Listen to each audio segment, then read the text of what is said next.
the argument was placed before the district court, did the Anjuman Intizamiya oppose an archaeological survey? Who raised the concern of damage to the structure? Was it Anjuman Intizamiya or one of the members of the Hindu Paksh itself? And now going forward in Allahabad High Court, has there been any objection placed? One of the members of the Hindu Paksh had raised the objection of damage to the Shivlingam through carbon dating.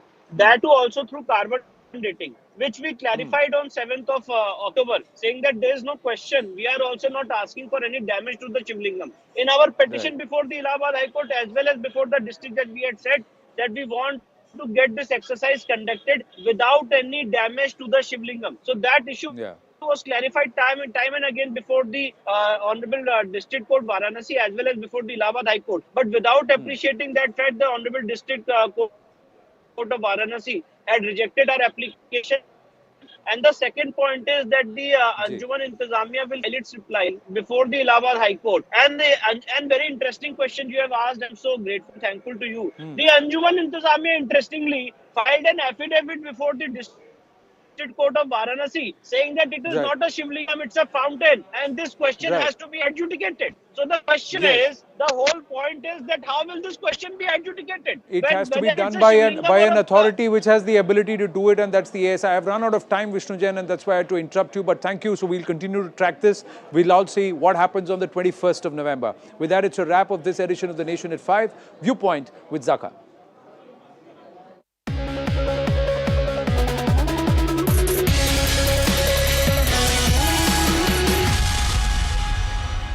Karnataka goes to polls next year, and the Congress party is pulling all stops to revive its fortunes in the state. Rahul Gandhi spent almost 3 weeks in Karnataka during his Bharat Jodo Yatra with the aim of portraying an image that the grand old party stands with the people of the state. But that image seems to be taking a bit of a dent, with the Congress's state unit now making its ticket allocation process an exclusive one.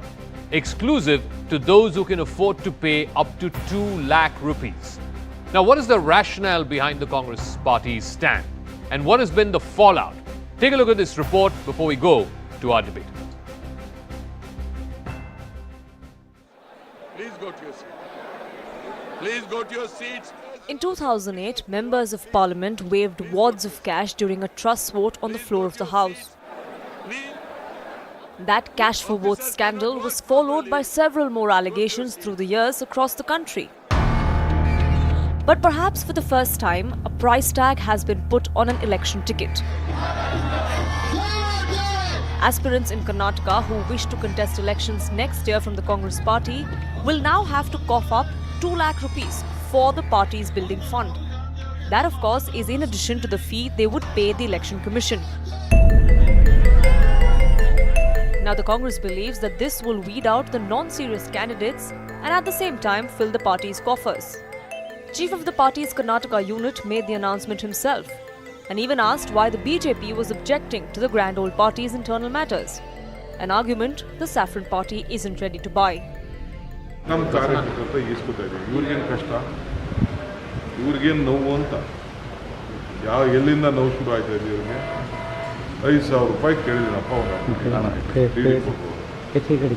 2 lakh ರೂಪಾಯಿ ಕೊಡಿ 1 ಲಕ್ಷ ಕೊಡಿ ಅಂತ ಕೇಳಿದ್ರು ಇವ್ರಿಗೇನು ನೋವು ಅಂತ ಕೊಟ್ಟಿರುವಂತ ಹೇಳಿಕೆ ಅವ್ರ ಪಾರ್ಟಿಯಲ್ಲಿ ತುಂಬಿ ತುಳುಕ್ತಾ ಇದ್ರೆ ಅವ್ರು ಯಾಕೆ ಬೇರೆಯವ್ರು ಕರೀತಾರೆ ಅಂದ್ರೆ ಕಾಂಗ್ರೆಸ್ ದಿವಾಳಿ ಆಗ್ತಾ ಇದೆ ಬಿಟ್ಟು ಹೋಗ್ತಾ ಇದ್ದಾರೆ ಇವತ್ತು ಕೂಡ ಮುದ್ದನ್ಮೇಗೌಡರು ಇರ್ಬೋದು ಹಲವಾರು ಜನ ಕಾಂಗ್ರೆಸ್ ಅನ್ನ ತೊರೆದು ಬರ್ತಾ ಇದ್ದಾರೆ. For a party that made corruption its plank against the BJP, this latest move does not bode well. Not only is it being accused of legitimizing corruption, the Grand Old Party is also facing charges of making this election one for the money bags. Deserving candidates would lose out because the Congress is weighing their merit based on their ability to pay up. Karnataka goes to elections next year, and the political fireworks are only going to escalate. But the question the Congress party needs to answer is simply this: why put a price tag on public service? Now, that controversy is the latest in a string of many that Karnataka has witnessed in the run-up to the elections. I spoke with the Chief Minister of the state, Basavaraj Bommai, who had some pointed questions to ask of the Grand Old Party. Launching a no-holds-barred attack on the principal opposition party, Mr. Bommai did not mince any words as to why he believes this is the ultimate marker of corruption in the Congress party. Listen in. Today, a story came out again relating to the Congress party, since we are talking about the opposition in your state, that there is reportedly anybody who wants a ticket to the Congress party needs to pay 2 lakh rupees in demand draft. I want to get your reaction on that. See, Congress party boasts itself party of the poor. Now, which poor man can pay 2 lakhs to get a ticket? That means in Congress, no poor man is going to get a ticket. Okay. No credible man can get a ticket. Only a person with money bags can get a ticket. So, who will be the person to get money bags? A man who is corrupt, or corrupt in business, or corrupt in politics, can only pay that kind of amount of this thing. So, it is once again reflects on Congress the reliability on corruption and corrupt money to their politics. So it's really sad that this party has come to this stage where blatantly, openly are supporting the practice of corruption in this country. All right, on the talking point this evening, Mohan Mishra is spokesperson of the Karnataka BJP, Bhavya Narasimhamurthy is spokesperson of the Karnataka Congress Party, Radhika Ramseshan, columnist, and B.S. Arun, senior journalist, also joining us. Bhavya Narasimhamurthy, let me start with you. What would you say to what the Chief Minister is saying and the BJP in your state is saying, that, how can you have this kind of an entry barrier, saying that anybody who is a ticket aspirant in the Congress Party has to pay 2 lakh rupees? I mean, basically you're saying that the poor should not have any political aspirations. If they do, then they should not aspire for political office through the Congress Party.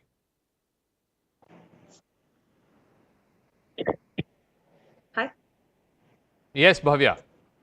Yeah. So I would first like to respond to Mr. Bommai, the Chief Minister of Karnataka. His whole government is actually drowned in numerous scandals, corruption scandals, starting from government recruitment to all the PWD works. Contractors associations have blamed them for charging 40% commission. I don't think with what, ethics he's even talking about a party which is transparently taking money for its party's coffers. They're actually taking 2 lakh rupees from the candidates when the election commission allows a candidate to actually spend up to 40 lakh rupees for their elections. The Congress party is only expecting them one, for the building fund that the Congress is building. There is a building that is coming up. And you all know about electoral bonds and the controversy, surrounding the electoral bonds. One, in 2019, if you take through electoral bonds, 3,500 crores were collected, of which 2,500 crores went to BJP. And Congress only receives 300 and odd crores. Why? Because of this law called anonymity. The name of the donor doesn't go to any political parties, but because the bond is through the SBI, the government gets to know who donates how much to which party. And you all know how BJP plays this carrot and stick rule. I will ask those questions to Mohan Mishra, but I want to first get a clarification. The allegations of corruption, 40% commission sarkar, I asked Mr. Bommai and he had an answer for that as well. But I'm asking you about your party. You don't see that this is an entry barrier for poorer candidates, poorer, maybe meritorious candidates who may want a Congress party ticket, but you're not denying them a chance to participate in the election or to become a ticket aspirant. There's another thing. There is a discretionary power of the president. If someone is a deserving candidate and who cannot afford, this will be waived for them. Okay. The president has the... Okay, the president can waive this off in case of deserving candidates. Mohan Mishra, what the Congress is saying is two things. One, if the election commission has itself allowed individual candidates to spend, I think, up to 30 lakh rupees, then what's the problem in asking for 2 lakh rupees as deposit money? And two, this money is going to be through a demand draft. So it has to be accounted for money. It has to be white money. Zaka, Congress is singing the same old song like 40% and all, which has gone to dustbins from past 3 to 4 months. So they don't have any moral right to speak against us. See, it's not about what election commissions say or whatever. It's about the bankrupt party which won't even have money, where somebody can donate to electoral bonds even the people who want to donate won't trust them legally. So that's why they have received so much of less money. That Congress spokesperson should understand. So this clearly shows, Zaka, you just take an example. Karnataka has 224 constituencies. Each constituency, obviously, imagine if there is a 10 candidate. Imagine if there is a 10 aspirants, Congress will receive at least 440 crores. Come on. 2 lakh each from each candidate means it comes to 44 crores. Imagine 10 candidates, they're going to receive 440 crores. So this is the way they're looting their own karyakartas. They looted India, they looted the state. Now they don't have money because their own MLM Kumar said they looted for generation. Now the same party don't have money. The bankrupt party is looting from their own karyakartas also. No, So now, one second, one at a time, yeah. Hold on. Okay. So it's clearly the looting of karyakartas. I just gave a simple calculation. At least 10 candidates from each constituency. You can see at least 78 CM are there in Congress. Every day, DK Shivakumar supporters there. They want him to become CM. Then Siddaramaiah supporters are there. Then you have MP Patil supporter. Then you have Parameshwar supporter. So CM candidates itself, there are some 10 candidates. Imagine the candidates you have from each constituency. It's nothing but looting mechanism from the Congress. And the same. Okay, Bhavya, respond to it. If every aspirant, if in each constituency there's going to be 5 to 10 aspirants or 10 aspirants in each constituency, then you are raking in crores and crores of rupees for what? I mean, what sort of party fund is this? This will be used, like I said, as the building fund and for advertising and then the campaign. We are transparently collecting it through DD. Where's the point of corruption here? And people are willingly giving it to the party. And those who cannot afford and the deserving candidates, the president has discretionary power. Okay. They will definitely be waived. Okay, so you made that point. Let me ask Radhika Ramaseshan. Now, this whole tag of 40% commission sarkar that got stuck on the BJP government in Karnataka, I asked Mr. Bommai that. I wish we could play that chunk if that is available. But what he basically said was, this Contractors Association person who had written and then eventually he committed suicide. After he came to power, Mr. Bommai says that he called all the contractors, the leading lights of the Contractors Associations, and asked them, please show me evidence of where people are asking you for money. And if there is, then we will take action. He claims that no one had any evidence of any bureaucrat or politician or government official asking for commission. Leave alone 40%, he says not even 10%.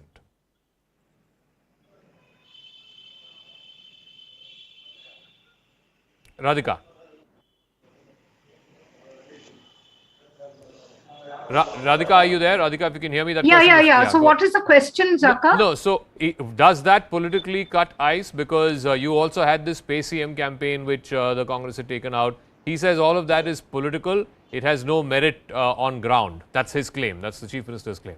Yeah, well, the contractor episode was indeed a sordid chapter in the history of the BJP government in Karnataka. But, we are talking about the Congress selling tickets. I mean, I can't, put it in a kinder way. This was tried out in UP before the last elections. The going rate was a princely sum of 11,000. But to the best of my knowledge, it just didn't work. People were not willing to even cough up 11,000. That was the rate. Now, coming to Karnataka, you're from the south. I am from the south. Barring Kerala, I know that contesting an election in every other southern state costs crores and crores. However, if you are going to put a price tag on tickets and therefore an entry into electoral politics, I mean, it is shocking. To me, it sounds absolutely shocking. Although the Congress spokesperson said that the president has the right to waive aside this particular norm if the candidate is deserving enough. But to link the price tag to seriousness, that's what we were told, so that candidates are serious about contesting elections. I mean, no, the waiving off can happen in one odd constituency, 5, maybe 10 constituencies. It's not going to happen across 228 constituencies. That's the problem with the waive off clause. Yeah, it is not going to happen. Of course not. I mean, it will be extremely, it will be very judiciously used, his discretionary power. Yeah. So what I'm trying to say is that I mean, we are used to other kind of criteria in candidate selection, even caste or community or the person's experience, winnability, family. In the case of the Congress, yes, family legacy and so on. But a price tag, I mean, it didn't work in UP. So I really don't know if it is going to work in Karnataka, but Okay. Karnataka, yeah. BS Arun, what Radhika is essentially saying is you're putting a price tag on tickets. You're essentially selling tickets of a political party to the highest bidder. I mean, if you're saying that you're going to have to pay 2 lakh rupees as an entry barrier fee, then that's as good as selling tickets. Zaka, I have a few points to make here. Number one, I think there is already criticism against this, and even internally, I was speaking to a couple of Congress people. There is some sort of unrest on this. I think ultimately Congress might modify or withdraw this, this demand. Okay. But having said that, I'd like to make a couple of points here. See, if you take the Himachal Pradesh elections which are going on, Congress received for just 68 seats over 1,300 applications. So it's an enormous number of applications there. And if you take the 2017 Himachal elections, for 68 seats, they had got 400. So you can imagine the kind of rush there. In Karnataka also, there is a sort of an opinion that Congress might do better this time. So the party is seeing a heavy rush. And another point I want to make here is Election Commission has not barred any political party from receiving the this kind of donation. And as the Congress spokesperson has said, it is all in black and white. It's a DD. It's officially sort of accounted. So what is wrong in it? If a political party wants to make some money for its building, for its advertisement, for its campaign, for other infrastructure, there is nothing wrong because it's not illegal. Okay. And I want to make one more point. Okay. Which is that in Karnataka or mainly in southern states, say unlike say Bihar, the candidates spend enormous amount of money for the elections.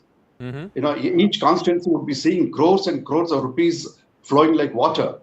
And in today's, in a modern day like today, do you think 2 lakh rupees is a huge amount that will make a candidate No, poor? it's not about whether it is 1 lakh rupees or 10,000 rupees or 2 lakh rupees. It's about the idea of the principle. If in principle you are saying that X or Y or Z, whoever it is, any aspirant to a political party's ticket has to pay money and put some kind of an entry barrier, it's the issue of principle which is the problem. But let me go back to Bhavya and ask her this. On the one hand, you say that you're the party of the poor. In fact, in the 2019 election, you even launched something called Nyay, giving direct benefits to, I think, to the tune of 6,000 rupees to every poor household in this country. On the one hand, you are saying that you are the pro-poor party in this country, and yet within your party, you're not encouraging pro-poor policies by putting a 2 lakh barrier on tickets or ticket aspirants to your party. This is contradictory. No, the thing is, when we talk about policies, we have always been pro-poor. Even in this case, the way you people are misleading, saying corruption and stuff, this is very transparently, openly, they've done a press conference saying through DD we are collecting this. Second point, the way you said, anybody can apply for this. And just before my turn last time, somebody estimated some 400, 500 crores that's going to come. Calculate it properly because there are like 224 seats. Yes. 2 lakh each. So around 500 lakhs, that means 5 crores. Even if 10 people apply for one seat, it will be around 50 crores, not 500 to 400 crores. That's going to fill in the party's coffers. No. Please, I just want to make it clear here. Look, again, I think people are clutching at straws here. The issue is not whether you'll get 50 crores or whether you'll get 500 crores. The issue, got it. I get the logic of what you're trying to say, but the issue is that of principle. When you we say around cannot 400, as a 500 crores, political party, you I get cannot it. have Let me an entry cap for a ticket aspirant Yes. to your party, because that is not a democratic process. Then that straight away the playing field is not level. The playing field is tilted towards people who can pay 2 lakh rupees. Can you please repeat that? No, anyway, I'll come back to you in just 1 second. I want to play what the Chief Minister said about this tag of 40% commission sarkar that seems to have stuck on the BJP government. This was even before his time. He says in the last year and a half that he has been Chief Minister, he has repeatedly asked contractors and heads of contractors associations to come up with evidence of this bribe taking, as it were. And he says no one was able to produce that evidence. Let's play out that chunk and then I'll go back to our guests.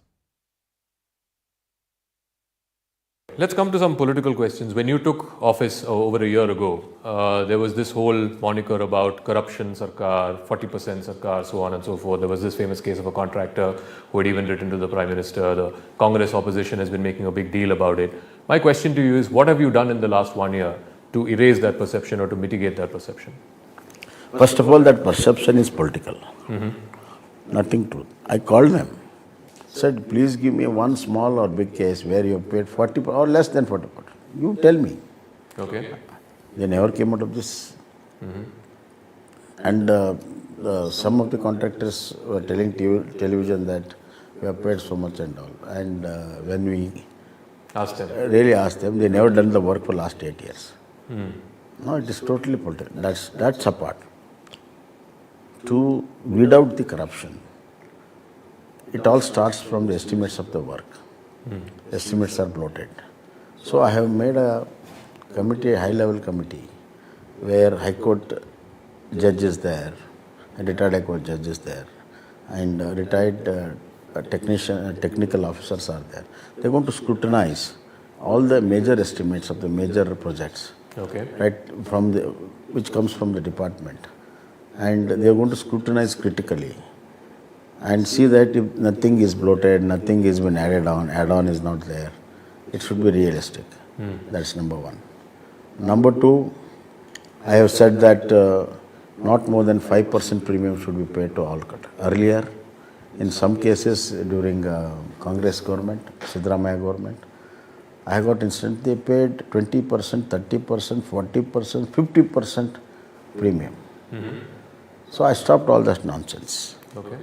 And then there was a demand from contractors that at taluka level, the more participation should be there. So no big patches has to be. I have taken steps for that. We have passed orders, it's already implemented. Thirdly, in terms of payments, there was questions asked. So I said everything should be on seniority. And I am now digitalizing the entire payment. No contractor should come to the office. It should go to his account, whatever it is due is. Before payment, all the checking should be done. So these are major changes I am going to bring out in the entire payments, not only payments, awarding, everything. And okay, let me go across to Mohan Vishwa. So the Chief Minister is saying, A, none of these contractors were able to bring evidence, and B, he says that many of these projects were already bloated. Now, my question is, the bloating or the over-invoicing is the classic strategy of, disguising commissions or disguising bribes. If they were bloated and if there's been an audit that's been done, then why don't you put it out in the public domain? How many such projects were bloated? How many such projects were over-invoiced? How many such projects were given at the Congress time and how many projects were given during your time? Because then the Congress can't say, turn around and say, this is a pay CM government. See, Zaka, as our CEO has clearly told, he has made a transparent system to carry out all contract work. But the biggest question is, even today, Congress was not able to produce even a basic evidence. To give a counter example, recently, we lodged a complaint against Mr. Siddaramaiah, who took 1.5 crore bribe from a person to give a directorship in Turf Club. Come on, for that, we have a proper evidence. We submitted everything, then we gave a complaint just for 1.5 crore bribe. Okay? Why can't Congress do that? Or why can't the Contractor Association President Mr. Champana do that? That is what we are asking from past 4 to 5 months. Let them come up with some, some sort of basic evidence instead of making false allegations. Okay. Then coming back to the regular the debate which we are doing it today. Imagine just for one application they're collecting 2 lakh rupees. For how many crores the actual ticket could be sold by Congress? That point also has to be the point of discussion today. Application itself is 2 lakh means probably, the actual ticket of Congress could be sold for somewhere around 10 crores or 20 crores. Who knows? Because Congress... No, the allegation such of kind of tickets people. being sold, Radhika Ramaseshan, it's not the first time that we are seeing such an allegation. We've seen that, in the past in UP, Bihar, other places as well. Allegations against almost all parties that tickets are getting sold. But the issue is that, as Mohan Vishwa says, if for applicant entry barrier you are putting 2 lakh rupees, the Congress is saying that helps weed out the non-serious candidates. Does that hold any water, that argument? Not at all. Since when has money got linked to seriousness, for God's sake, I mean, if somebody is serious, he or she will will ensure that he gets a ticket. And in any case, in a state like Karnataka, you have to spend crores on fighting an election. So that itself exhibits seriousness of intent. But my point is that why do you want to discriminate at the level of entry? I mean, the money bags will be there, of course. I mean, if you're not, then it's very difficult in some of the southern states to fight an elections. But this is highly discriminatory. No, but why can't the Election Commission do something about it? I mean, if this Election Commission should take cognizance of this and you do believe something. there is prima facie material that violates the Representation of People's Act? Yeah, absolutely. Absolutely. Okay. It is violative of the PRA. B.S. Arun? I respect the opinion of my friend Radhika, but I beg to differ. Since Election Commission has said, has barred so many things in this country since independence. And why not this, if that is the case? So if Election Commission has not done that, it is legal for a political party to collect money on record for its election expenses. There is nothing wrong legality. Once again, again, BS, legality or otherwise can only be decided by a court of law. But I take your point. Many could also argue that Election Commission at the end of the day does not have that much powers. I mean, there are legally mandated limits for both for candidates. I think it's 28 or 30 lakhs, or at least used to be some years ago. No candidate, and you know that certainly in Karnataka, no candidate is spending only 28 or 30 lakhs for his or her election. Can Election Commission do something about it? No. Yeah, if every party thinks that this is not good, this is not moral, then the Election Commission should take a view on that at the earliest. Okay. But then we have seen, some parties collecting money and some parties don't. So as you mentioned, there may be some talk of a level playing field being given up. Okay. But then it's up to one party, to collect the money if it wants to. We are in a day where, seeing the electoral bonds being opaque. So what is wrong in a political party collecting money through, through DD? Okay, let me go back to Bhavya. The point that the Chief Minister was also making, how is it that if the Contractors Association head had written to the PM no less and he went on to commit suicide, when this government asked for evidence in the public domain, neither the contractors nor the opposition was able to produce any evidence? So, a sitting minister resigned after a person, their own party worker, committed suicide, blaming this minister when it comes to the same contract basis work.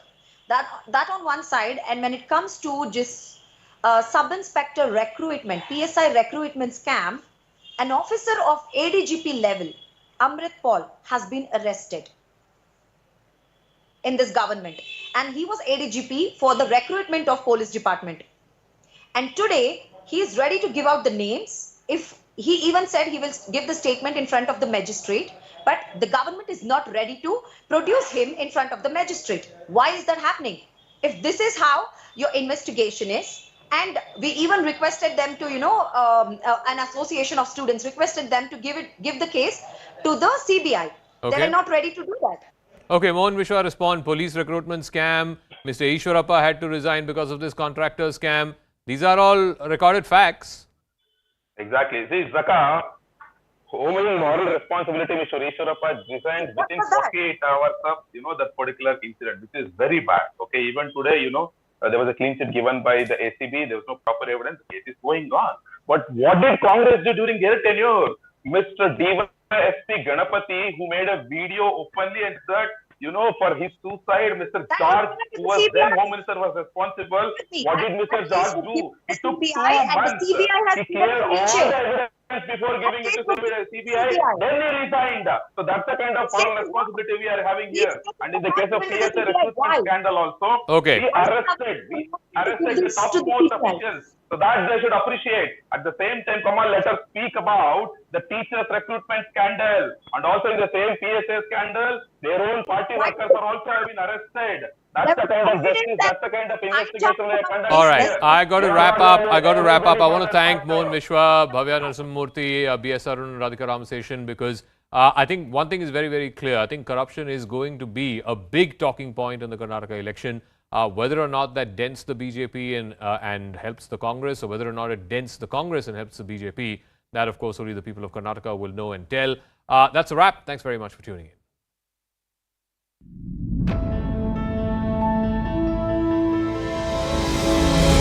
There's been an increase in farm fires date on date till the end of October in Punjab versus last year. Why is there no credible action that the government can today put, even though before coming to power in Punjab, the Aam Aadmi Party had all solutions for parali burning? There were others who got organized far more, built a narrative against this community, which so far is docile, so far is non-challenging, is contributing to the economy, and it is also paying out huge amounts of donations to local politicians without expecting anything back in return from them. Again, in the 2015 rains when it happened, this was the same argument. The rains were unprecedented. We are going to get more rain in briefer intervals of time. That is a reality we have to live with. What are governments doing on the ground in terms of preparation work for that? That's the question to be answered. How could a private firm throw open a bridge on its own? Surely there was enough time for the local administration to act and shut down the bridge. So what really happened?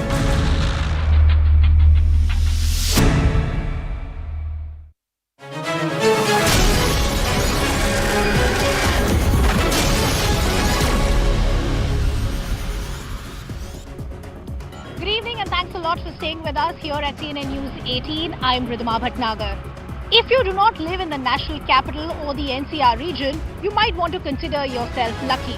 Because for yet another day, Delhiites today woke up to an AQI that continues to be in the hazardous category. The levels continue to flicker between 400 and 500 and continue to be there, which means citizens like me and you have respiratory issues. It's difficult for us to step out. The elected state government has passed the buck to the central government, saying we haven't seen enough support. They've also blamed various other state governments. But the ground reality is that stubble burning still continues to take place in Punjab. Even though the Delhi government, the Aam Aadmi Party government today has taken blame as far as stubble burning is concerned, they've also announced a few measures to try and contain the crisis. But every resident and voter today is asking one simple question. Is it coming too little and too late in the day?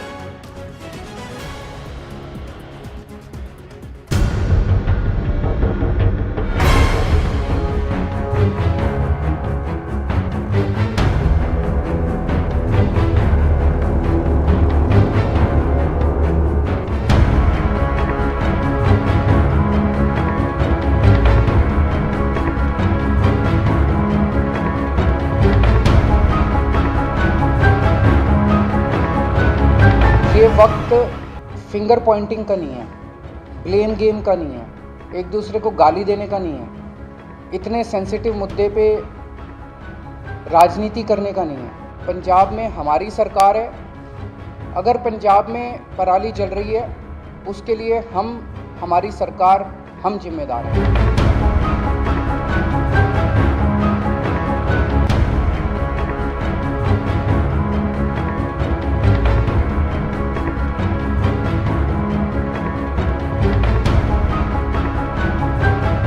पराली जलाने की घटना से भूमि की उर्वरा शक्ति भी प्रभावित होती है और पर्यावरण भी प्रभावित होता है। सरकारों में रहने वाले लोग पराली से निजात कैसे पाएं, इस पर काम करें।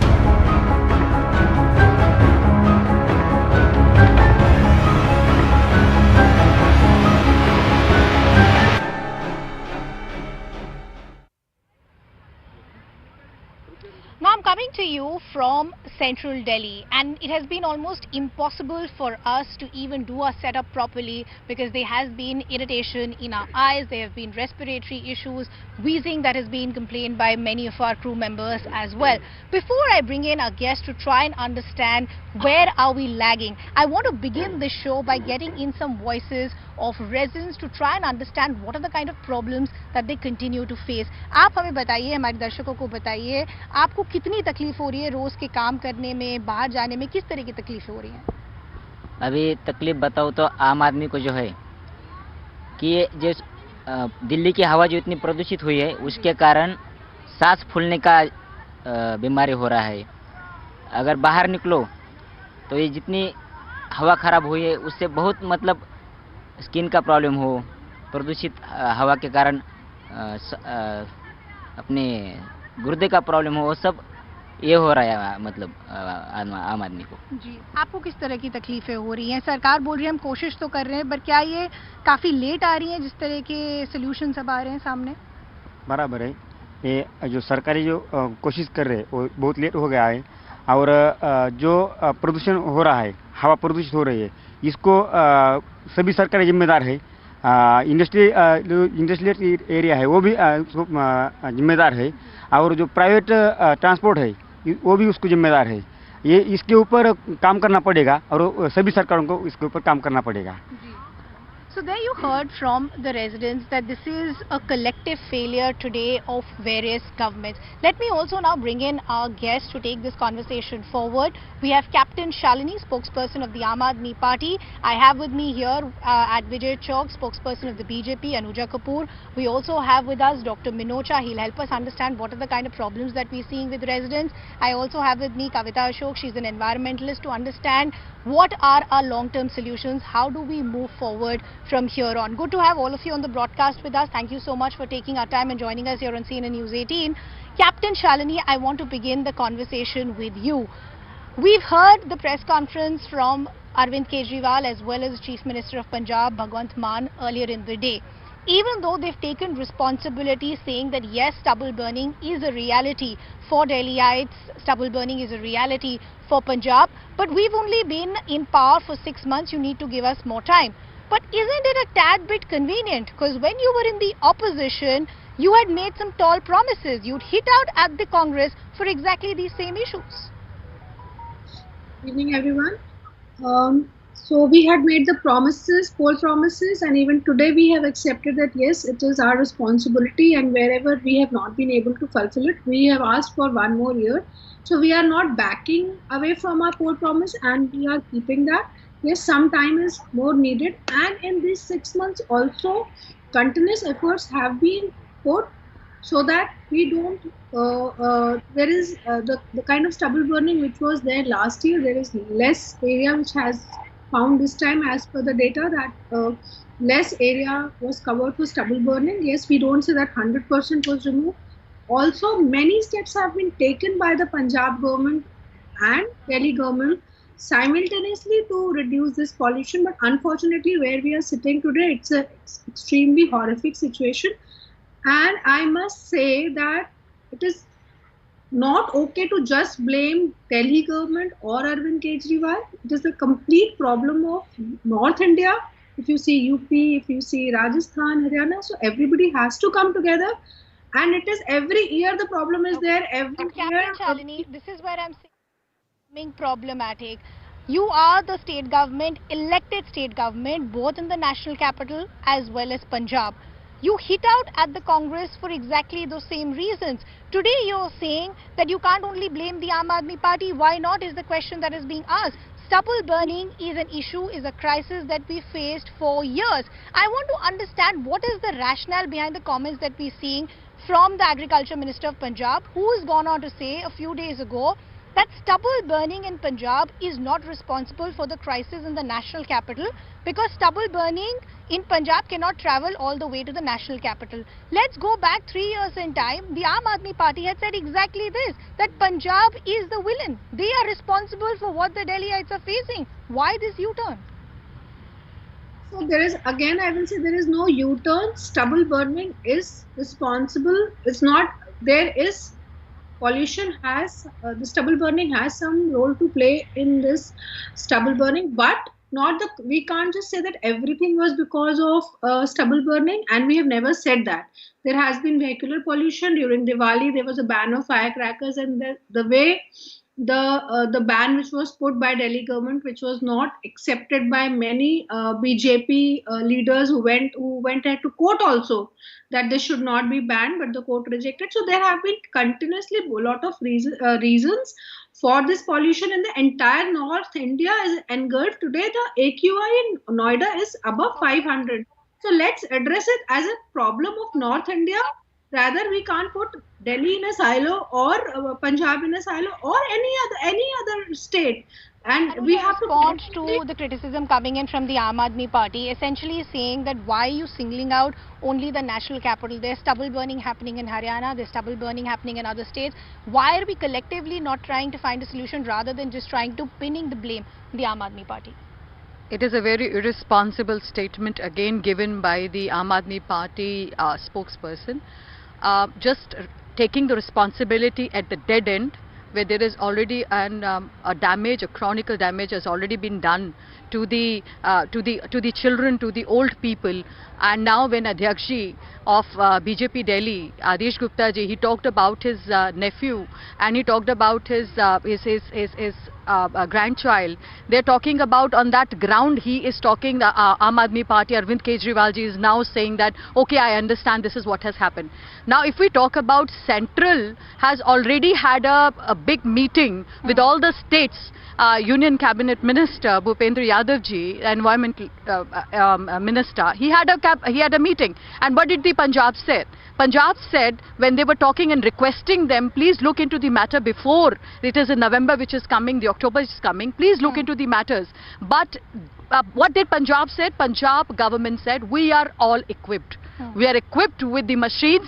We are equipped with the measures. We will use biodecomposer, which is the favorite and 93% accuracy of Arvind Kejriwal ji, who he has bought for around 3 lakhs, but he has given it the advertisement of 23 crores. And somewhere around when he has sprinkled it is around 21 lakh or something. And how many acres he has covered in Delhi or in Punjab, where Haryana has covered with biodecomposer, the same decomposer which Arvind Kejriwal ji was talking on 5 lakh crore, you know, we are talking the acres, we are talking about 5 lakh acres, we're talking about in UP 4 lakh acres where it has been used. And how much he has used? 5,000 or 7,000 he's talking about. Captain So, you know, we've been hearing a narrative from the Aam Aadmi party saying that the centre hasn't helped us. There should have been a joint responsibility. But I want to quote you some figures. There's almost 47% of the financial assistance that's already been given from the centre. Despite that, 80% of the parali or the stubble burning that still continues in Punjab. Over 2,400 crores is another set of aid that has been given. We did a ground check in Punjab. We are finding that most of the aid that has been given by the centre is also not being put to great use. We've also spoken to a lot of farmers who are saying we just don't have the logistical support or the right kind of machines. It's a desperate move from our side. Why are you making us the villains when the state government has failed in providing us the basics?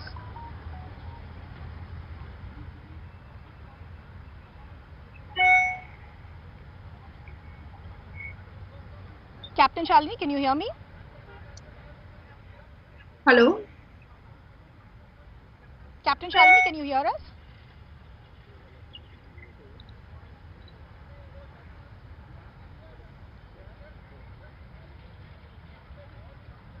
Okay.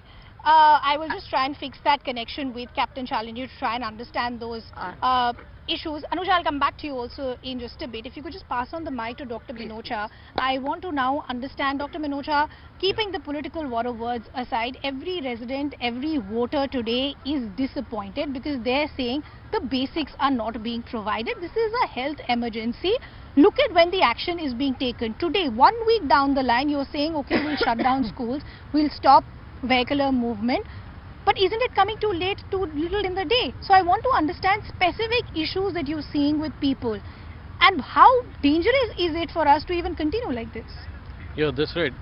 See, most of us talk about the respiratory problems which we see, that the air pollution causes respiratory problems, cough, breathing problems and all. But what we do not know, most of people don't know, the silent pollution is the silent killer of so many other diseases also. See, I'll give you one insight so that you and other people can understand properly. See, people talk about PM 2.5, PM10, all these can be inhaled inside PM 2.5, and the ultra particles go inside the alveoli. Alveoli are the micro, the exchange point of the oxygen in the lungs. So it gets accumulated there. It causes some toxic reaction, which is initiated. So just imagine some toxic reaction is initiated, and macrophages, cytokine initiation, all these things occur. Doctor, just to simplify for a viewer, is it fair to say कि हमें आज नहीं पता चल रहा हमारे साथ क्या हो रहा है, पर 10 साल में हमारे लंग्स कितनी परसेंटेज खत्म हो चुके होंगे? लोगों को लग रहा है सिर्फ रेस्पिरेटरी प्रॉब्लम्स हो रही है, नो. जो toxic substances हैं, जो cytokines, all these spill over into the blood. It goes through all the blood vessels and go all the organs.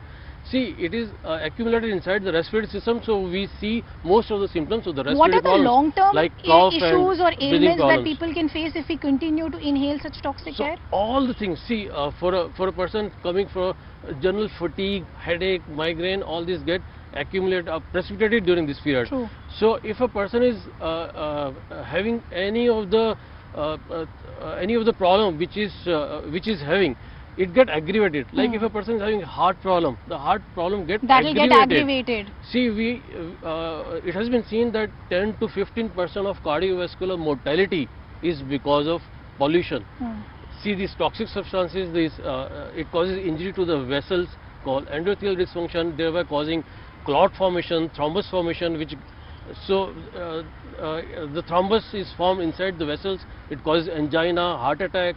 It causes heart failure. If it causes the problem inside the vessels of the brain, it causes stroke. Just know one thing. Just listen to the doctor, and we should all be extremely worried. If this is not a health emergency, then what really is? I also believe Captain Shalini is back with us. I'll just go to her in just a bit. I want to bring in Kavita in the conversation. She's been patiently waiting. Kavita, how do you see what is happening with us? As I said, it's not a new problem. We seem to have accustomed ourselves कि तो होता ही है हर साल. We'll switch on our air purifiers. Air purifiers will also give up. We'll try and restrict our movement outside. But for how long can we go on like this? At least for the last 14 years, I've been looking at this problem. It's only been growing by leaps and bounds. And I think the false promises that came during the election twice in Delhi, I think Delhiites have had enough. With folded hands, we want to say, I think we cast a wrong vote, because I, on behalf of all the citizens, am standing here and saying that if Delhiites cannot get clean air to breathe, and my children and my parents are hospitalized every year, I don't think the government is doing anything for me. I don't care about the free electricity and water that you are providing to whichever class of people, but when there is, pollution, when there is this Pradushit Hawa, the gas chamber of Delhi, everybody is suffering. You've made a very valid point. Do you think the blame is also on people like us? We just don't hold the state governments accountable enough when these freebies are announced. I just want to add one thing more. I don't think many people know about it. That in 2015, the state government of Delhi had, started a green tax, right? And we've been paying that green tax through our noses, right? And out of that tax, 900 crores is lying unutilized. Now, why is it lying unutilized? I don't know. That means we have the funding, right, Ridhima? There's a difference. Sometimes you say we don't have the money, we don't have the power. The state government has the power, it has the funding. you are not able to channelize it. You're not able to streamline where you're spending the money. So I think environment should have been top of your mandate, not just for asking votes, but also for bringing it in practice and showing us results. Because I think every year we have more patients, we have more sick people, and besides, now they said we won't let the diesel trucks enter the city.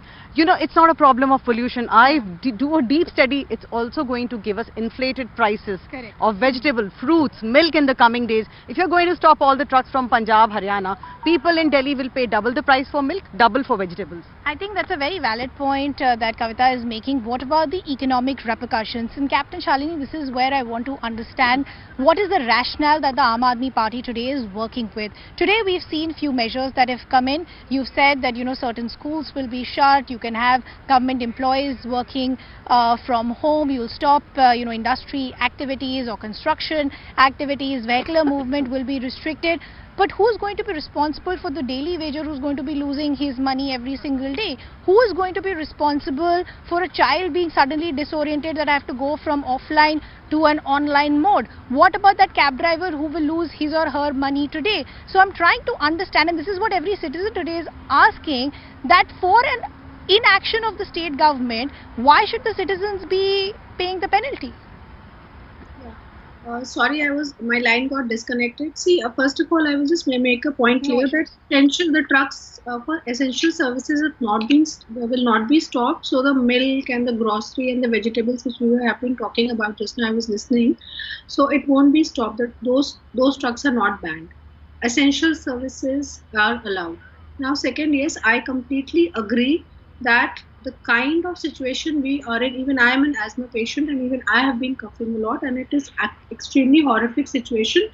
And it is very simple that every year we talk about it, 2 months we scream, we all blame each other. The citizens are suffering, they also don't know what to do. We put air purifiers, the contract workers, the daily wages, they suffer.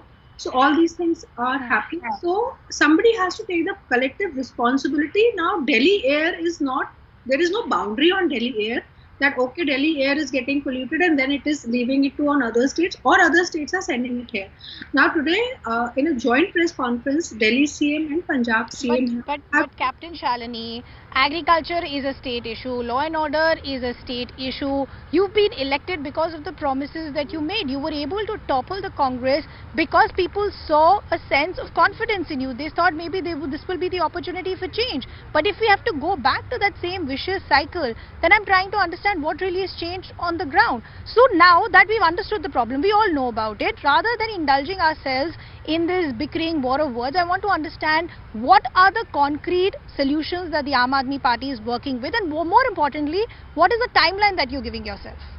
So Punjab, see, if you ask for Punjab, today Bhagwan Manji has asked for 1 year, and he said that definitely we will come back again in next 1 year and this problem will be eradicated, and we will not talk about how to tackle pollution, but we would have tackled it. Now coming back to Delhi, we have seen the kind of problems Delhi is facing due to the pollution.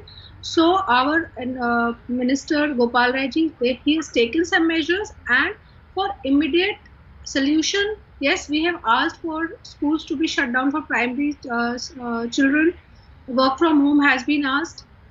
We have asked not to move out, only if it is required, right? So yes, if there is a problem, there is an immediate solution which is trying to be provided, and in the long term, continuous sprinkling is being done, water sprinkling is being done, smoke towers are now have been put, and a lot of other measures are being done every day to tackle. But why is it coming now? That's the question. Anuja, I believe you want to come in? Yes, I would like to put it through that I do not understand why Aam Aadmi Party have an aftershock. Why don't they take a precaution? And when they have to take a precaution, why were they sleeping for 8 years? And then more probably when the 2022 has started, you knew that from January onwards that there is going to be a stubble burning. And now as you are there in Punjab, the measures which you have taken is zero. And what is it? What the people are suffering is because of the Punjab stubble burning. Moreover, what about Yamuna? What about the sewage plants which you are talking about? What is the smog towers? When there was Diwali, you were talking about the smog towers. The smog towers are under maintenance. Whenever we're talking about it, the very conveniently Aam Aadmi Party brings it about that they are talking about the smog towers are under maintenance. So you are talking about the sprinklers now. Why did you do it from since January? You are talking about Diwali. I'm sorry, you are anti-Hindu party and conversion party, and this is how the things are going up. Let's not shift the focus as far as the discussion is concerned. Captain Shalini, I'll give you a chance to respond. I want to bring in other guests as well. This is the real face of BJP. Captain Shalini. See, this is the real face of BJP in the problem of pollution. They are getting Hindu and caste. They are getting. This is what they are. They have nothing to do with this country or the growth, development or any problem.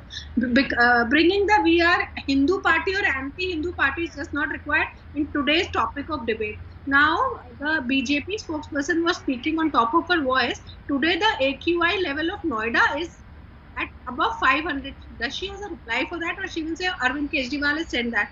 I don't want to get into it. Neither the Aam Aadmi Party, the Delhi. But Captain Shalini, that's exactly what I'm trying. One second, Anuja. Captain Shalini, that's exactly what I'm trying to understand. For how long do political parties think that they can continue to blame the other state and get away with it? What I'm trying to essentially understand is why are these reactions coming so late in the day? Even as far as the cracker ban is concerned, if you see the days immediately after Diwali, the condition is much worse 10 days later, which means the impact of cracker ban is actually much lesser than the issue as far as smog is concerned. But Anuja and Doctor, I'll come back to you in just a bit. Kavita, I have a query and I want to understand something. Because in this political war of words, you're seeing Punjab blame Haryana, Haryana blame Punjab, so on and so forth. Where the stubble burning is happening, the AQI is lesser. In Delhi, where the stubble burning is not happening, the AQI is much higher. Is there an explanation as to why that is happening? Absolutely, there's 100% explanation to this, because all the pollution that is coming to Delhi is also some of the part of the pollution, 33%, is created by the capital itself. People do not know that Delhi itself is creating its own pollution. We have sources, let me just pinpoint quickly, look at, so pollution sources coming from construction sites which are going unmonitored throughout the year, and especially during winter. What happens when the air gets compressed and suppose it's not flowing, like today you see there's a very jammed air pressure. So whatever the pollutants are, they are on near the earth's surface, so we feel more pollution. So firstly, put a ban on construction sites, in the sense, not I'm saying stop the work, see what are the timings, what is the kind of pollution they are creating. So no, it's going unmonitored. Near my house, construction is going unmonitored, no time limit, right? So that's one flaw. Second, I think vehicular pollution contributes to at least 33%. So nobody's addressing that. I understand Parali is creating pollution, because the day I met some farmers from Punjab and they said, people are blaming us. But actually, ma'am, the thing is that we don't have the right tools, technology and the facility. People are talking of biomass and conversion and sprayers and this fertilizer and that creating. They say it's all talk, because nothing is happening on the ground. So firstly, the farmers are not to be blamed wholly. After meeting them, I understood. Otherwise, I used to think Parali is doing the whole game. It's not. So we have to look at construction created by Delhi. Then we have to look at the thermal plants close by. Then let's look at industrial. We have industry, waste coming, forget the Yamuna presently, even air toxic coming from whether it's UP, Haryana and Punjab. So everything is coming here because through the winds. So I think just to blame that, farmers are doing this, it's not a fair game. Although I'm an environmentalist, I should be, saying that stop the Parali burning. But the whole game does not belong to them. Delhiites are responsible themselves also. So, Captain Shalini, what I want to essentially understand is that I know today the entire discussion seems to be on stubble burning. What about issues and policies that haven't worked in the national capital itself? For example, that entire campaign of, red light on, engine off. The LG has also criticized that move, saying there is no evidence to really prove if that campaign has worked or not. As Kavita was rightly pointing out, what about vehicular pollution? What about the certificates that needed to be given? You had a lot of protests that were seen from unions. That campaign went in litigation. At last check, about 19 lakh vehicles, I believe, are still on the roads which don't have that certificate. So I'm trying to understand, what about the policies at the domestic level in the national capital? Why are they seeing a hindrance? So, see, we have never said that stubble burning is the 100% reason for this. We never said it last year, neither we are saying it this year also. Stubble burning is one of the reasons for when we see during this time, we have crackers this time. And yes, as we heard the previous speaker that she was saying about the construction activity, definitely this is one of the major causes, and that is why the construction activities have been banned. It is being monitored now very seriously that, okay, wherever it is going on. And 2 days back, BJP office under construction was fined 5 lakh rupees after ban was there. Today also 2 places have been banned where construction was going on. Now Delhi has continuously worked. There has been, see, first of all, a 24/7 electricity supply has been provided to, so that there is no pollution from the DG sets which was there earlier. Now the EV policy has been put in place, and it is very aggressively being put in the state so that more and more people switch to EV vehicles, and the Delhi government vehicles are switching mandatorily to EV vehicles. Now the green cover of Delhi has been increased. And industries have been on 100% PNG, and there have been a lot of use of biodecomposer and winter action plan has been in place. But I will again repeat. But again, the question is, by when will we actually start seeing results? What about the issue that is at hand as of now, which is difficulty in breathing, respiratory issues? I'd like to give the final word to Dr. Minocha. Dr. Minocha, मैं आपसे ये समझना चाहती हूँ, जो दर्शक हमें देख रहे हैं, हम ऑफिसेज में रोज जा रहे हैं, सबको खांसी है, जुकाम है, कोई नेबुलाइजर ले रहा है, कोई इनहेलर ले रहा है, किस तरह के हम प्रिकॉशंस ले सकते हैं इस माहौल में? प्रिकॉशन में मास्क जैसे कोविड में यूज़ किया था वैसे ही अब it's like again you have to become refugee inside your home like in Covid. So you either limit your outdoor activities, especially for the children, for the elderly, and those who are prone for getting all these kind of diseases. Secondly, whenever you go out, you should use N95 mask at least presently, and that's it. And see, I would like to highlight one more thing. Like you were saying, what are all the things we get? See, long-term effects. People don't know about this heart diseases, the brain stroke. I would like to emphasize on even though pregnant, it affects also on the pregnant women, as you know. It increases the uterine contraction, thereby premature labor. We might not realize it today, but we are living in a gas chamber which will have long-term implications. Unfortunately, I've completely run out of time. I'd like to thank all our guests, Dr. Minocha, Anuja Kapoor, Kavita, and Captain Shalini. As the doctor said, if you have an N95 like this, a mask, do wear it. If you can restrict your movement for outdoors, please do that as well. That's a wrap from my side. Thanks a lot for watching. Thank you.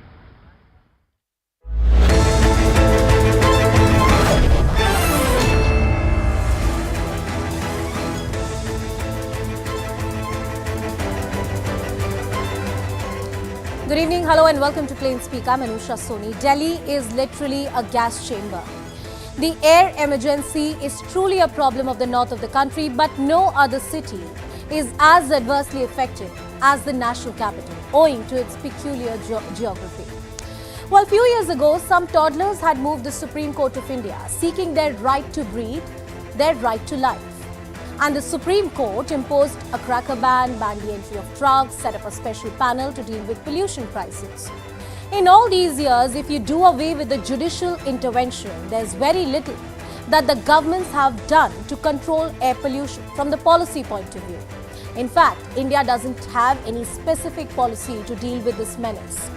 It is not a political statement to assert that stubble burning in Punjab is making living in Delhi completely impossible.